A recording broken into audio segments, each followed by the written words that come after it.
Eu sou o Márcio, nós já conversamos na videoaula anterior a respeito da introdução sobre estrutura de dados. Hoje nós vamos começar a segunda videoaula do nosso curso e nessa videoaula nós vamos discutir a primeira estrutura de dados.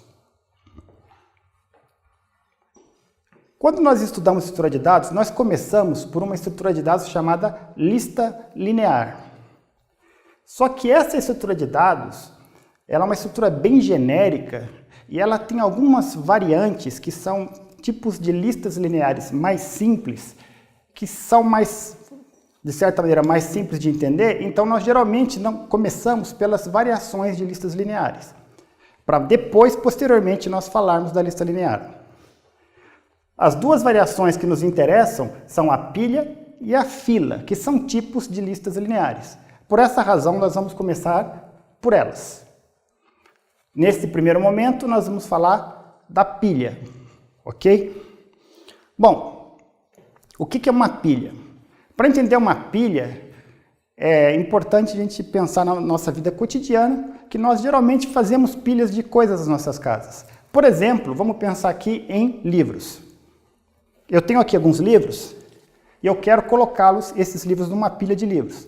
Então, eu tenho o livro, o primeiro livro que eu coloco, eu vou colocar na parte de baixo da pilha. Quando eu vou inserir um novo livro na minha pilha, eu coloco ele em cima. Quando eu quero inserir um terceiro livro, eu coloco em cima. E o que acontece? A pilha vai crescendo, certo? Então, da mesma maneira que nós fazemos pilhas de coisas em casa, nós podemos usar as pilhas dentro de um computador. Qual que é a característica da pilha? Ela tem uma extremidade, que é a parte de cima da pilha, que nós chamamos de topo, que é o topo da pilha. Por que ela é importante? Porque quando nós vamos inserir um novo elemento na pilha, nós sempre inserimos no topo. Então, essa extremidade da pilha, que a gente chama de topo, é a extremidade por onde nós vamos inserir novos elementos. Quando eu vou remover um elemento da pilha, da mesma maneira, eu não consigo remover nenhum elemento, a não ser o elemento que está no topo. Então, essa extremidade aqui, que nós chamamos de topo, é a extremidade por onde eu vou inserir e de onde eu vou remover, certo? Tanto que, se eu quiser remover um elemento da minha pilha, eu vou ser obrigado a remover o que está em cima. Eu vou ter que remover esse livro. Se eu quiser remover outro elemento, eu sou obrigado a remover o que está em cima. Eu não consigo mexer nos que estão embaixo. De maneira que, se eu quiser acessar o primeiro livro que eu coloquei na pilha, que está mais embaixo, eu sou obrigado a tirar todos os outros livros de cima até chegar no elemento que foi o primeiro que eu inseri. Então, essa ideia da pilha, ela é igualzinha dentro de um computador. Essa é a estrutura de dados. Essa estrutura de dados, ela é muito útil em computação, ela é muito usada. Eu vou dar alguns exemplos para vocês durante a videoaula, certo? Então, geralmente, quando nós vamos desenhar uma pilha, nós desenhamos dessa maneira. Eu coloco algumas posições e eu vou inserindo, por exemplo, números inteiros. Eu vou inserindo números nessa pilha. Então, aqui está 10, vou inserir o número 5, vou inserir o número 7. A pilha vai crescendo para cima. Essa parte de baixo é a parte que nós chamamos de base da pilha. E essa parte de cima é o topo da pilha. Certo? Por essa razão, que quando nós vamos definir uma pilha formalmente, nós dissemos que uma pilha é uma estrutura de dados, que ela tem uma extremidade que nós chamamos de topo, que é essa ponta da pilha aqui, na qual todos os dados são inseridos e da qual todos os dados serão removidos. Essa ideia de eu ter uma extremidade única onde eu removo e eu insiro, por essa razão, as pilhas muitas vezes são conhecidas por um nome, pela sigla LIFO. Essa sigla é uma sigla em inglês que representa exatamente essa abordagem que a pilha oferece. O L aqui vem de last, o I, in, o F, first e o A, out. Isso significa o seguinte: o último, que é o last, o último a chegar, é o primeiro a sair. Então veja só, eu vou inserir um novo elemento na minha pilha, por exemplo, o número 22. Ele vai ser inserido no topo da pilha. Aliás, eu inseri o 20 aqui, né? Tudo bem. Aí o topo da pilha passa a ser o 20. Ele foi o último elemento que eu inseri. Foi o último que chegou. No momento que eu for remover um elemento da pilha, eu sou obrigado a remover o 20, que é o elemento que está no topo. Certo? Então, o último que chegou é o primeiro a sair. Por isso que nós chamamos muitas vezes a pilha de LIFO. É a abordagem que nós usamos para acessar nossas pilhas. As pilhas, por exemplo, para dar alguns exemplos, elas são usadas em navegadores de internet, por exemplo. Chrome, Mozilla, Firefox e assim por diante. Quando você vai acessando páginas da internet, você tem condições de chegar a um determinado ponto e voltar para as páginas anteriores, usando aquele botãozinho que fica em cima, que é o voltar, ou back. Esse tipo de mecanismo você pode fazer com pilhas. Cada página da internet que você acessa, você vai empilhando. Sendo que quando você apertar o botão do back ou voltar, você vai voltar para, vamos dizer assim, para a penúltima que você acessou. Porque a pilha vai mantendo a ordem original das páginas que você acessou. Então, eu acessei a página 1, vamos imaginar aqui, para ser mais específico. Certo? Eu acessei a página 1, depois eu fui para a página 2, depois eu fui para a página 3, e quando eu cheguei na página 3, eu fiz o back. Aí o que aconteceu? A página 3 saiu do navegador e eu voltei para a página 2, que era a página que eu tinha acabado de acessar. Então, esse mecanismo do navegador de voltar para as páginas anteriores, você pode implementar com uma pilha.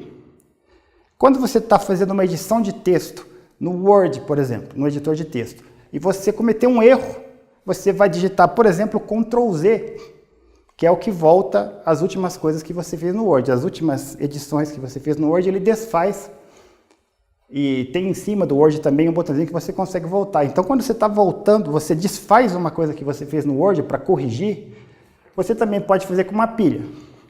Então, você vai empilhando as modificações que você vai fazendo no seu arquivo do Word. Aí chegou um determinado momento que você errou, você manda voltar, ele apaga a última coisa que você fez e volta para a penúltima coisa que foi feita. Também pode ser implementada por pilha. Bom, uma pilha é uma estrutura bem simples. Portanto, ela só tem 3 operações que é possível você fazer dentro de uma pilha. E eu vou descrevê-las aqui para vocês. Vou deixar a nossa pilha aqui. Qual que é a primeira coisa que você pode fazer numa pilha? Você pode inserir um elemento numa pilha. Essa função de inserção, quando ela foi criado um nome padronizado que praticamente é aceito em qualquer lugar que você encontrar uma pilha.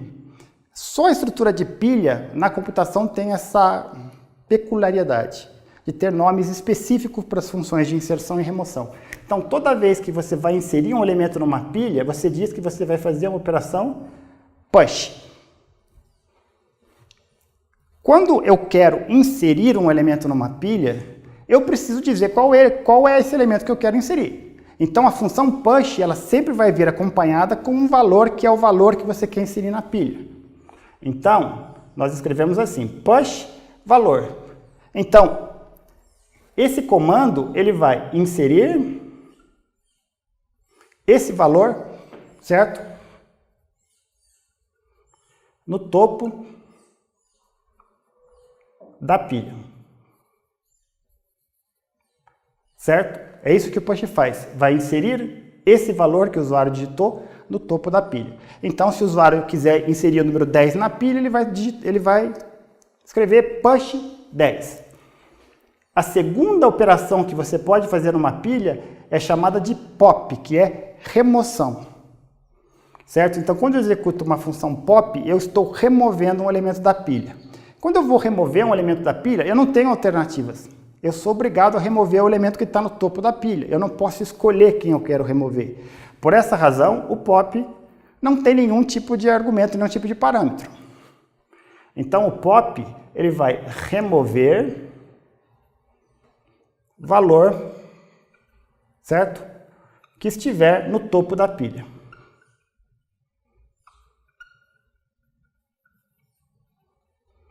E por fim, a terceira operação que toda a pilha oferece para você é a seguinte: em determinado momento você quer saber, apenas ser informado de qual é o valor que está no topo da pilha, certo?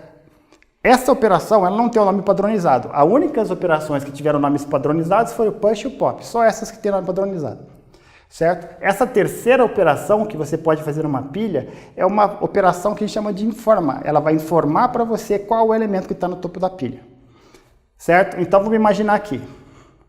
Vamos fazer um exemplo aqui nessa pilha aqui. Eu fiz um comando push 10, inseri o 10 na pilha. Eu fiz um outro comando aqui, push 20, inseri o 20 na pilha. E aí eu executo a função pop. Quando eu executo a função pop, eu removo o 20 da pilha. Certo? E aí a pilha vai continuar só com o número 10 lá. E num determinado momento eu posso pedir para posso executar uma função que vai me informar qual é o elemento que está no topo da pilha. E essa função vai retornar para mim 10. Vai dizer, olha, o valor que está no topo da pilha é o 10. Então seria a terceira função, que é informa valor no topo da pilha.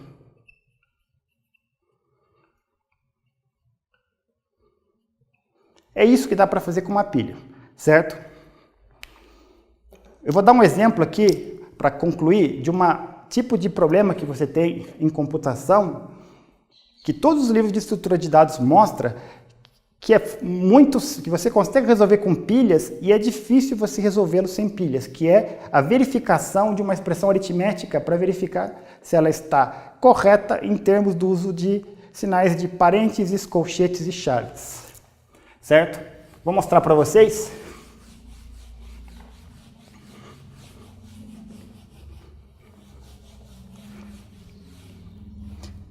Todas essas informações que eu estou passando na aula, e esse exemplo que eu vou dar agora, eles estão no ambiente virtual de aprendizagem.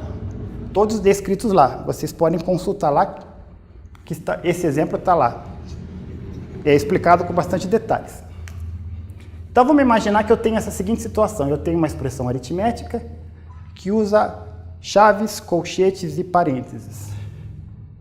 Então vamos escrever uma expressão aritmética aqui. 10 vezes, abre colchetes, 3 menos, abre chaves, 5 vezes 7, fecha colchetes e fecha chaves.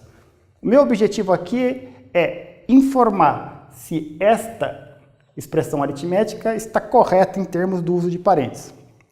Nesse primeiro momento, eu não estou preocupado com operandos e operadores. Só estou preocupado com o uso dos sinais de fecha e abre. Então eu tenho uma pilha aqui. Então como é que eu vou fazer o meu algoritmo? Eu vou percorrer a minha expressão da esquerda para a direita e cada símbolo de abertura eu vou inserir na pilha. Então eu li um abre chaves. Inseri na pilha. O 10 eu ignoro, a multiplicação eu ignoro. Aí eu li um abre colchetes, coloco na pilha, continuo percorrendo a minha expressão. O 3 eu ignoro, o menos eu ignoro, encontro um abre parênteses, coloco na pilha. Continuo percorrendo. Quando eu encontro um símbolo de fechamento, eu retiro um elemento da pilha, eu faço uma função pop. Então eu vou retirar esse cara da pilha, que é o que está no topo. E eu vou verificar se ele combina com o elemento que eu acabei de encontrar. São equivalentes. Ok, continuamos. Vou ler o fecha colchetes. Faço a mesma coisa, retiro um elemento da pilha, e verifico se ele combinaram. Ok. Leio o fecha-chaves, tiro um elemento da pilha, verifico se eles combinam. Ok. Último passo que eu tenho que fazer. A pilha está vazia no final desse processo? Está. Então, a expressão está correta. Vamos imaginar um caso onde vamos gerar um erro nessa expressão aqui, para vocês perceberem como é que nós podemos encontrar um erro. Vamos imaginar que aqui, em vez de que a pessoa, na hora que digitar essa expressão, em vez de colocar o fecha colchetes, colocasse, por engano, um fecha parênteses de novo. Então vamos lá.